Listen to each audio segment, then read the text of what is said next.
To all of you, now I am going to start the series and parallel combination. I am going to start the advantage of series and parallel combination. हमने इसके पहले आपको बताए थे, इसके बारे में फॉर्मूले हमने बताए थे। सीरीज में क्या होता है, R equal to R1 plus R2, और पैरेलल फॉर्म में क्या होता है, 1/R equal to 1/R1 plus 1/R2 plus 1/R3। ठीक है, अब हम इसका एडवांटेज और डिसएडवांटेज के बारे में पढ़ेंगे, सीरीज और पैरेलल का। सबसे पहले इसके बारे में एडवांटेज और डिसएडवांटेज पढ़ने के पहले हम ये आपको बताना चाहते हैं कि पैरेलल का क्या होता है। पैरेलल का हमारे हाउस में जो भी होते हैं, जो भी एप्लीकेंस अरेंज होते हैं, ठीक है, in our house many appliances are arrange in parallel. ठीक है, वो जो हमारे घर में बहुत सारे एप्लीकेंस जो होते हैं, एप्लीकेंस का मतलब जैसे बल्ब हो गया, फैंस हो गया, इस आपका पैरेलल फॉर्म में होता है। ठीक है, लेकिन जो हम लोग शादी में जाते हैं, कहीं मैरिज एनिवर्सरी में जाते हैं, जो भी पार्टी वुटी में जाते हैं, वहाँ पर जो होता है ना, वो आपका सीरीज में होता है। ठीक है, और एक और बात हमने आपको बताया था कि जो सीरीज में क्या होते हैं ना, in series current will be same, current same होगा, but in parallel currents are different and the potential difference same. ठीक है, now I am going to start the advantage of parallel and series combination. ठीक है, अब हम आपको बताने वाले हैं advantage of parallel and series combination. In series combination when one component fail the circuit is broken and none of the component work. देखिए series में क्या होता है, सीरीज में क्या होता है कि व्हेन वन कंपोनेंट फेल, अगर कोई भी कंपोनेंट आपका उसमें काम करना बंद कर देता है तो सर्किट क्या हो जाता है, ब्रोकन होता है, और non of the component work. ठीक है, मान लीजिए कि अगर आपका सीरीज में हुआ है, कभी आपने मैरिज एनिवर्सरी में गया, ठीक है, अगर उसमें तो बहुत सारे जो होते हैं ना, जो भी कंपोनेंट्स होते हैं, जो भी एप्लीकेंस होते हैं, that will arrange in series, वो किस में होते हैं, सीरीज में अरेंज होते हैं। In series when one component fail, उसमें से अगर कोई भी कंपोनेंट का मतलब अगर मान लीजिए कहीं से भी ये हो गया सर्किट, तो सर्किट पूरा क्या हो जाएगा, ब्रोकन हो जाएगा। ब्रोकन का मतलब अगर कोई भी कहीं पर भी थोड़ा सा भी एक ऑफ हो गया तो पूरा सर्किट आपका क्या हो जाएगा, वो ब्रोकन हो जाएगा, और बाकी जितने भी उससे कंपोनेंट्स अरेंज है वो कंपोनेंट्स काम करना क्या कर देंगे, वो बंद कर देंगे। ये होता है सीरीज में। ठीक है, are you okay. Second point हम दिया है different appliances have different requirement of current. अब देखिए हमारे घर में अलग अलग प्रकार के एप्लीकेंस हैं। एप्लीकेंस का मतलब क्या होता है, हमारे घर में एसी हैं, फैंस हैं, फ्रिज हैं, बहुत सारे हैं। ठीक है, कूलर्स हैं, ठीक है, बल्ब है, हर एक को अलग अलग डिफरेंट करंट चाहिए। ठीक है, किसी को मान लीजिए कोई बल्ब 100 वाट का होता है, कोई बल्ब 220 वाट का होता है, तो जो 100 वाट का है उसको 100 वाट का मतलब क्या होता है, 100 जूल एनर्जी उसे चाहिए पर सेकेंड। ठीक है, लेकिन अगर 220 वाट का है तो उसे 220 जूल एनर्जी पर सेकेंड चाहिए। ठीक है, तो मान लीजिए हमारे घर में, ठीक है, let's that's different appliances are it in our house. ठीक है, then they have different requirement of current. अगर आपके घर में डिफरेंट एप्लीकेंस है, अलग अलग एप्लीकेंस है, एप्लीकेंस का मतलब बल्ब हो गया, फ्रिज हो गया, कूलर हो गया, have different requirement of current, उसे तो अलग अलग करंट चाहिए, उसे ज़्यादा वोल्टेज चाहिए, वोल्ट चाहिए। ठीक है, this can not be satisfy in series as current remains. लेकिन हम डिफरेंट एप्लीकेंस के लिए डिफरेंट रिक्वायरमेंट ऑफ करंट तो चाहिए, तो क्या हम सीरीज में इसको कर सकते हैं, नहीं कर सकते। हमें हरदम किस में करना होगा, we always connect it in parallel, हम पैरेलल फॉर्म में ही करते हैं, इसलिए हम इसका घर में ही यूज करते हैं पैरेलल में, क्योंकि इसे अलग अलग करंट चाहिए। ठीक है, इसे डिफरेंट करंट चाहिए, और डिफरेंट करंट किस में होता है, तो पैरेलल फॉर्म में होता है। किस फॉर्म में होता है, आपका पैरेलल फॉर्म में होता है। Are you okay. The parallel circuit divide the current through the appliances. ठीक है, पैरेलल सर्किट क्या करता है, डिवाइड करता है करंट थ्रू द एप्लीकेंस। जो पैरेलल में सर्किट जो होते हैं हमारे घर में, जो भी पैरेलल सर्किट होते हैं, वो क्या करते हैं, करंट को एप्लीकेंस के अनुसार में डिवाइड कर देते हैं, बांट देते हैं। जिस एप्लीकेंस को जितना रिक्वायरमेंट होती है करंट को, उसको उतना ही सप्लाई करते हैं। जैसे देखिए इन द पैरेलल सर्किट, मान लीजिए हमारे घर में पैरेलल सर्किट है, वो डिवाइड कर दिए करंट को। हमारे घर में डिफरेंट एप्लीकेंस होते हैं, फैंस होते हैं, एसी होते हैं, उसको डिफरेंट करंट चाहिए, तो उसको क्या करेगा, उसके अनुसार उसके रिक्वायरमेंट को क्या करता है, वो पूरा करता है। Are you okay. वही हमने ये बोल दिया, सेकंड भी वही बोला है, different appliances have different requirement of current. अलग अलग एप्लीकेंस का अलग अलग रिक्वायरमेंट होता है करंट के लिए। एप्लीकेंस का मतलब तो आप समझ गए होंगे। ठीक है, डिफरेंट एप्लीकेंस, अलग अलग एप्लीकेंस है, जैसे कूलर, एसी, फैंस, फ्रिज, उसको अलग अलग रिक्वायरमेंट होती है, जरूरत होती है करंट का। अब वो तभी संभव है जब किस में होगा, आपका पैरेलल में होगा। लेकिन ये सेटिस्फाई नहीं करेगा किस में, सीरीज में। वही हमने लिखा है कि this can not be satisfy in series as current remains. Series में तो ऐसा संभव नहीं है। The parallel circuit divide the current through the appliances. Parallel circuit क्या करता है, डिवाइड कर देता है करंट को किसके अनुसार, एप्लीकेंस के अनुसार। ठीक है, जितना अप्लीकेंस को, जैसे एसी हो गया, फ्रिज हो गया, उसको जितने करंट की रिक्वायरमेंट होगी ना, उस करंट के रिक्वायरमेंट को ये क्या करता है, वो फुलफिल करता है। वो किस फॉर्म में होगा, जब मेरा सर्किट पैरेलल फॉर्म में होगा तभी हो पाएगा ऐसा। Each appliance gets proper current depending on its resistance. प्रत्येक अप्लीकेंस को गेट्स प्रॉपर करंट, उसे प्रॉपर अमाउंट में करंट चाहिए डिपेंडिंग ऑन इस रेसिस्टेंस, उसके रेसिस्टेंस के आधार पर। जैसे आपका एसी हो गया, उसको ज़्यादा करंट चाहिए, 100 वाट का बल्ब है उसको कम करंट चाहिए, 220 वाट का बल्ब है तो उसको ज़्यादा करंट चाहिए, क्योंकि उसके पास रेसिस्टेंस जिसके पास ज़्यादा होंगे। हमारे घर में जैसे आयरन हो गया, तो आयरन में क्या होता है, नाइक्रोम का वायर होता है, तो आयरन में नाइक्रोम का वायर होता है, और नाइक्रोम वायर के पास क्या होते हैं, हाई रेसिस्टेंस होते हैं। तो उसके रेसिस्टेंस के साथ किसी के पास लो रेसिस्टेंस होगा, किसी के पास हाई रेसिस्टेंस है। रेसिस्टेंस मीन्स तो आपको हमने बताया, रेसिस्टेंस मीन्स क्या होता है, जो रुकावट प्रदान करता है, प्रतिरोध करता है। ठीक है, हमारे घर में मान लीजिए कि फैन है, तो फैन तो कम वोल्टेज पर भी चल जाएगा, बल्ब तो 100 वाट का कम वोल्टेज पर भी ग्लो हो जाएगा, लेकिन अगर एसी है उसके लिए वोल्टेज तो ज़्यादा चाहिए ना, तो वही बात। In a parallel combination it is very easy to connect or disconnect any application without affecting the working of other application. ठीक है, इन ए पैरेलल कॉम्बिनेशन में क्या होता है, इट इज़ वेरी इजी, बहुत आसान है किसी को कनेक्ट करना या डिसकनेक्ट करना। मान लीजिए हम कोई नए एप्लीकेंस को हम कनेक्ट करना चाहते हैं, और हम ऐसे कनेक्ट करना चाहते हैं कि जिससे बहुत सारा एप्लीकेंस है। जैसे मान लें हमने फ़ैन को कनेक्ट करना चाहते हैं, और हम फ़ैन को हम कनेक्ट कर रहे हैं, और हम चाह रहे हैं कि जो दूसरे रूम का कोई भी कंपोनेंट्स है, कोई भी एप्लीकेंस है, उसको अफेक्ट नहीं पहुंचे। जैसे मेरे पास 2 रूम है, एक फ़ैन को हम कनेक्ट करना चाहते हैं, हमने न्यू फ़ैन लेकर के आया, और हम ये भी सोच रहे हैं कि दूसरे जो रूम का फ़ैन है उसको कोई इफेक्ट नहीं हो, तो हम आसानी से कर सकते हैं। वो तभी संभव है कि जब हम पैरेलल कॉम्बिनेशन में होगा, वही बात बोल रहे हैं यहाँ पर। In a parallel combination it is very easy, बहुत आसान है to connect or disconnect any appliances. कोई भी नया एप्लीकेंस को जोड़ना, जैसे फ़ैन हो गया, मतलब कोई भी हो गया एप्लीकेंस, आपको बता ही दिया हम, without affecting the working of other appliances. Other appliances को बिना अफेक्ट किए, अदर एप्लीकेंस के वर्किंग को बिना अफेक्ट किए हम क्या करते हैं, पैरेलल कॉम्बिनेशन में अगर रहेगा तो हम किसी को कनेक्ट भी कर सकते हैं और डिसकनेक्ट भी कर सकते हैं। अभी ओके, अब हम लोग नेक्स्ट यहाँ से पढ़ने वाले, it's very important topic for your exams, heating effect of electric current. Heating effect of electric current क्या आता है, सबसे पहले ये देखिए क्या आता है heating effect of electric current. कभी कभी आप देखते हैं कि कोई भी कंपोनेंट्स क्या होता है कि इलेक्ट्रिक करंट के कारण हीट हो जाता है। जैसे मैं आप खुद सोचिए, तो ये तभी आपका संभव है ये कि रेसिस्टेंस इस पर मेन अहम भूमिका होता है, क्योंकि रेसिस्टेंस क्या होता है ना, किसी का हाई होते हैं, तो हाई अगर रेसिस्टेंस होगा तो उसको ज़्यादा करंट की ज़रूरत होती है, तो ज़्यादा करंट ज़्यादा होता है, ऑटोमेटिक है कि वो क्या होगा, हीट होगा। सबसे पहले क्या करते हैं कि heating effect of electric current के बारे में जानेंगे। What means heating effect of electric current. ठीक है, by heating effect of electric current the electrical energy convert into heat energy. Heating effect of electric current में क्या होता है ना कि जो इलेक्ट्रिकल एनर्जी है, जो हमारे घर में जो हम इलेक्ट्रिसिटी को सप्लाई करते हैं, वो इलेक्ट्रिसिटी किस में चेंज हो जाता है, आपका हीट एनर्जी में। 100% नहीं होता है। जैसे हमारे घर में बल्ब ग्लो कर रहा है, तो आप बल्ब को कुछ देर तक ग्लो किया, क्यों ग्लो किया, क्योंकि इलेक्ट्रिकल एनर्जी, पहले इलेक्ट्रिसिटी हमने ट्रांसफर किया, तो बल्ब ग्लो हो गया, और उसके बाद आप बल्ब को टच करना, ठीक है, after glowing bulb, after some time when we touch the surface of bulb we feels hot. आप क्या कैसा महसूस करोगे, तो हॉट मीन्स गर्म हो गया बल्ब। ऐसा क्या हुआ, क्योंकि बल्ब में हमने इलेक्ट्रिसिटी को गया, इलेक्ट्रिसिटी क्या करता है, चेंज कर देता है किस में, हीट एनर्जी में। जैसे मैं उससे भी अच्छा आप एग्जांपल ले लो, आयरन हीटर के बारे में सुनेंगे, ठीक है, और उसके बाद में आपका आयरन हीटर के बारे में आप सुने होंगे, ठीक है, सॉरी आयरन के बारे में तो सुने होंगे, और आप हीटर के बारे में भी सुने होंगे ना, इलेक्ट्रिक हीटर। तो हीटिंग इफेक्ट ऑफ करंट से हम ये भी आपको बताना चाहते हैं कि जैसे इलेक्ट्रिक हीटर के बारे में आप जानते हैं। इलेक्ट्रिक हीटर देखिए क्या है, इलेक्ट्रिक हीटर में आप देखिएगा ना कि उसका बेस पर क्या होता है, नाइक्रोम का वायर होता है। इलेक्ट्रिक हीटर में वायर होते हैं ना, वो कॉइल फॉर्म में रहते हैं, वो कॉइल होते हैं अंदर में।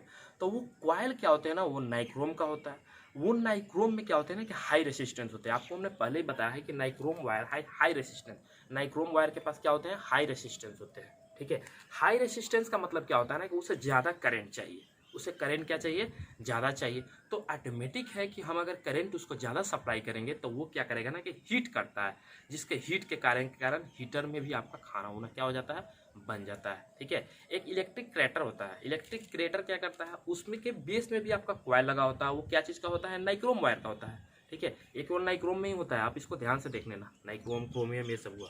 नाइक्रोम वायर में क्या होता है कि जैसे ही हमने इलेक्ट्रिसिटी ये किया, प्रोवाइड किया उसको, तो उसे ज़्यादा रेसिस्टेंस होता है, तो वो क्या करता है ना कि ज़्यादा उसे रुकावट मिलता है, तो वो इलेक्ट्रिकल एनर्जी कम्प्लीटली इसमें क्या होता है ना कि हीट एनर्जी में चेंज होता है। ये किस में केवल होगा, इलेक्ट्रिक हीटर में वो चेंज होगा, ठीक है, और क्रैटर में चेंज होगा जो वाटर को गर्म करते हैं, ठीक है, ये सब में ऐसा होता है। लेकिन आपका बॉल में ऐसा नहीं होता। बॉल में क्या होता है ना कि बॉल में वो कम्प्लीटली हीट एनर्जी में नहीं चेंज होता है, electrical energy completely heat energy में नहीं चेंज होता है, ये केवल आपका होगा हीटर में होगा, ठीक है, it completely change into heat energy. Are you okay? अब हम देखते हैं आयरन में। आयरन में भी देखिए आपका heating effect of electric current काम करता है। कैसे? आयरन का जो होता है ना उसमें भी कॉइल होते हैं, वो नाइक्रोम वायर होते हैं, तो उसको जब ने आपने इलेक्ट्रिसिटी प्रदान किया तो वो ज़्यादा समय लेता है हीट में। ऐसा देखिए, क्योंकि नाइक्रोम वायर क्या करता है ना, रोकता है करंट को, रेसिस्टेंस करता है। नाइक्रोम वायर के पास आप रिमेंबर कर लेना, nichrome wire has high resistance than copper wire. Copper wire के तुलना में ज़्यादा ये होते हैं, रेसिस्टेंस होते हैं। अगर आयरन में हम कॉपर का वायर का कॉइल करें ना तो वो जल जाएगा, क्योंकि उसके पास तो सहन शक्ति नहीं है जितना नाइक्रोम वायर के पास होता है, because nichrome wire has high resistance. तो हाई रेसिस्टेंस होने के कारण क्या होता है कि वो ज़्यादा करंट को रोकेगा, और ज़्यादा करंट को अगर वो रोका आपको तो वो क्या हो जाएगा ना कि वो completely electrical energy heat energy में क्या हो जाएगा, चेंज हो जाएगा, ठीक है। तो वही हमने दिया है heating effect of electric current में हम पढ़ेंगे कि it convert electrical energy into heat energy. ये क्या करता है कि इलेक्ट्रिकल एनर्जी को हीट एनर्जी में कन्वर्ट कर देता है। एग्जांपल में इलेक्ट्रिक हीटर ले लिए हैं, आयरन ले लिए हैं, आर यू ओके? देखिए, in domestic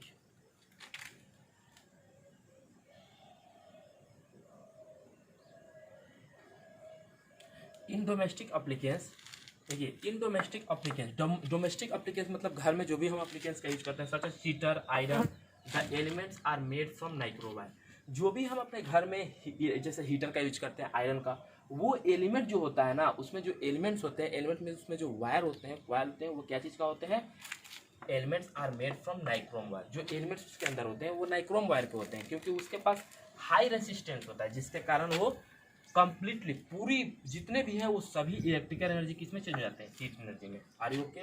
this is an alloy of nickel and chromium. अब देखिए, ये जो नाइक्रोम वायर होता है ना, ये मिक्सचर होता है। क्या चीज़ का मिक्सचर होता है?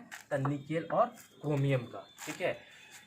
ये एलॉय मतलब क्या होता है, मिक्सचर होते हैं। कौन? Nichrome wire. तो क्या चीज़ का होता है? निकेल और क्रोमियम का होता है, ठीक है। Which does not oxidise on high temperature, जो ऑक्सीडाइज नहीं होता है, जितने भी उसको टेम्परेचर आप दीजिएगा ना, ये ऑक्सीजन के साथ रिएक्शन नहीं करेगा, ऑक्सीडाइज नहीं करेगा, ठीक है। ऑक्सीडाइज का मतलब does not oxidise oxygen, oxygen से does not react with oxygen, ठीक है। एलॉय मींस क्या होता है? मिक्सचर।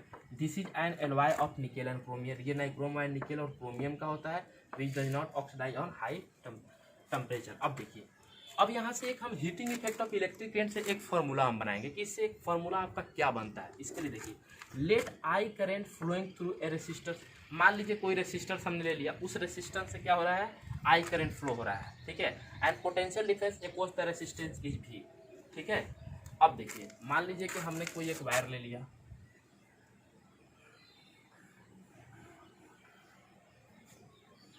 ठीक है, ये आपका रेसिस्टेंस हो गया, और ये क्या हो गया, दोनों के बीच में आपका पोटेंशियल डिफरेंस हो गया। क्या हो गया? पोटेंशियल डिफरेंस हो गया, ये आपका पोटेंशियल डिफरेंस हो गया, ठीक है। और ये मान लीजिए कि ये वायर हो गया एक्स और वाई, ठीक है, ये दोनों के बीच में पोटेंशियल डिफरेंस हो गया। तो let I current flowing through resistors of R. मान लीजिए ये रेसिस्टर्स जो है ना, ये रेसिस्टर्स है, ठीक है, ये रेसिस्टर से क्या हो रहा है ना कि आपका आई करंट फ्लो हो रहा है। क्या हो रहा है? आई करंट फ्लो हो रहा है, ठीक है। Let I current flowing through resistors of R and potential difference across the resistor is भी। और दोनों के बीच में पोटेंशियल डिफरेंस आपका कितना दिया हुआ है? भी दिया हुआ है। When Q charge move against the potential difference, ये इसको पीडी का मतलब समझ जाना आप, पोटेंशियल डिफरेंस है पीडी का मतलब, पोटेंशियल डिफरेंस भी इन टाइम टी। तब जैसे ही क्या हुआ कि जब आई करंट फ्लो होता है रेसिस्टर से, ठीक है, when I current flow through a resistance R and potential difference दोनों के बीच में भी है, when charge Q move against the potential difference भी इन टाइम टी, तो एक चार्ज भी आपका फ्लो होगा, ठीक है, अगेंस्ट पोटेंशियल डिफरेंस के अगेंस्ट में चार्ज फ्लो होगा, ठीक है। जब करंट को कनेक्ट करेंगे तो चार्ज तो फ्लो होगा। तो मान लीजिए कि चार्ज कितना में फ्लो होगा? टी समय में। कितना टाइम में? टी समय में। अब देखिए यहाँ पर हमने क्या लिया कि आप इस फार्मूला को बनाने के लिए heating effect of electric current से न्यूमेरिकल देते हैं, उसको आप बनाने के लिए सबसे पहले आप स्टार्टिंग कहाँ से करोगे। तो हमने आपको क्या बताया था कि पोटेंशियल डिफरेंस बराबर क्या होता है। पोटेंशियल डिफरेंस बराबर क्या होगा कि वर्क डाउन अपॉन चार्ज, ठीक है। V इक्वल टू क्या होता है W upon Q, Q mean charge होता है जो कूलम, ठीक है। तो V equal to W upon Q होता है। ये तो आपको पहले भी फॉर्मूला बताए थे कि potential difference equal to potential difference क्या होगा, किसके बराबर होगा, तो वर्क डाउन हो गया और क्यू चार्ज क्या हो रहा है, मान लीजिए क्यू चार्ज मूव कर रहा है, पोटेंशियल डिफरेंस हो गया तो चार्ज कितना है आपका, क्यू चार्ज हो गया, ठीक है। क्यू चार्ज हो गया पोटेंशियल डिफरेंस। तो पोटेंशियल डिफरेंस बराबर क्या होता है, work down upon charge move, ठीक है। वर्क डाउन अपॉन चार्ज होता है, चार्ज क्यू से किया हमने। अब यहाँ पर क्या होता है कि W इक्वल टू हम क्रॉस मल्टीप्लाई करेंगे तो क्या हो जाएगा V into Q, W equal to V into Q हो गया। अब देखिए W equal to V into I into t कैसे हो गया, ठीक है। तो एक और समझ जाना यहाँ पर कि आपका क्या हो गया कि W इक्वल टू क्या हो गया, V इंटू आपका क्यू हो गया, वर्क डन नहीं सॉरी पोटेंशियल डिफरेंस बराबर क्या होता है, W बराबर क्यू होता है ना, ठीक है। तो आपका यहाँ से क्या हो जाएगा, W बराबर क्या हो जाएगा, W बराबर V इंटू क्या हो जाएगा आपका Q हो जाएगा, ठीक है। लेकिन एक और आप यहाँ से एक बात जानते हैं ना कि जो Q होता है ना, अब यहाँ से हम क्या करेंगे, इसको यहाँ से कुछ सोचना हम शुरू करेंगे। तो एक आप फार्मूला हमने आपको बताया था कि करेंट बराबर क्या होता है, I equal to Q upon t. आप ध्यान से देखना उसको, करेंट का डिफिनेशन को देखो, प्रीवियस पार्ट्स में हमने बताया है करेंट बराबर क्या होता है, तो चार्ज मूव अपॉन टाइम। ये आई मिस क्या होता है, करंट होता है, ये चार्ज हो गया और ये क्या हो गया, टाइम हो गया। तो यहाँ से I equal to Q upon क्या होता है, टी होता है। Are you okay. तो यहाँ से देखिए तो क्यू इक्वल टू क्या हो जाएगा, क्रॉस मल्टीप्लाई करोगे तो आई इंटू क्या हो जाएगा आपका टी हो जाएगा। तो आई इंटू टी का वैल्यू ये क्यू के पास हमने पुट किया, ठीक है। ये आप देख लेना इसको। तो डब्ल्यू बराबर क्या हो जाएगा, वी इंटू, ठीक है, आई इक्वल टू क्यू, ठीक है। अब यहाँ पर क्या लिखेंगे हम, Q equal to I into T. ये करेंट का फॉर्मूला से आप निकाल लिया। तो डब्ल्यू बराबर क्या हो गया, वी आई और टी, ये हुआ, ठीक है। डब्ल्यू बराबर क्या हुआ आपका, V into I into t हो गया। Are you okay. अब एक और आप फॉर्मूला यहाँ से हमने ये बताया था कि ओम्स लॉ से, बाय ओम्स लॉ, ठीक है, by Ohm's law. Ohm's law के अनुसार हमने क्या बताया था कि V upon I equal to क्या होता है, आर होता है, ठीक है। ओम्स लॉ क्या होता है, V upon I equal to R रहता है। तो वी का वैल्यू भी हम यहाँ से निकाल सकते हैं। तो वी इक्वल टू क्या हो जाएगा बताइए, तो आई इंटू आर। वी बराबर क्या हो जाएगा, आई इंटू आर हो जाएगा। ओम्स लॉ से हमने निकाल लिया। अब हम वी का मान भी सबसे पहले क्या करेंगे, इसमें क्यू का मान करंट से निकाल लेंगे एक फार्मूला से, और वी का मान ओम्स लॉ से निकाल लेंगे। तो वी की जगह पे हम क्या लिखेंगे, आई इंटू आर, ठीक है, I into R into I into T, यही लिखेंगे ना। तो क्या आएगा आपका, I square into R into T. तो क्या आएगा, डब्ल्यू बराबर क्या होगा बताइए, तो W equal to I square into R into T. Are you okay, ठीक है। यहाँ से फिर से हम लिख देते हैं साफ से थोड़ा, डब्ल्यू इक्वल टू, ठीक है, वी के जहाँ पे क्या लिखेंगे, I into R into I into T. W बराबर क्या हो जाएगा, I square into R into T. ये आपका आया वर्क इक्वल टू। तो वर्क किसके बराबर होते हैं, काम क्या हुआ, तो हीट हुआ। तो वर्क बराबर डब्ल्यू बराबर क्या हो जाएगा, H, heating effect of I square into R into T. ये आपका फॉर्मूला यहाँ पर हमने ठीक किया। W equal to V equal to W upon Q, W equal to V into Q किया, क्यू का मान यहाँ से निकल लिया करंट से, I into T. W equal to V into I into T, W equal to I into R into T, W equal to, अब यहाँ पर हमने क्या किया कि I square into R t. ये ओम्स लॉ से हमने V equal to I into R ले लिया, ठीक है, वी की जगह पे आई इंटू आर रख दिया। Are you okay.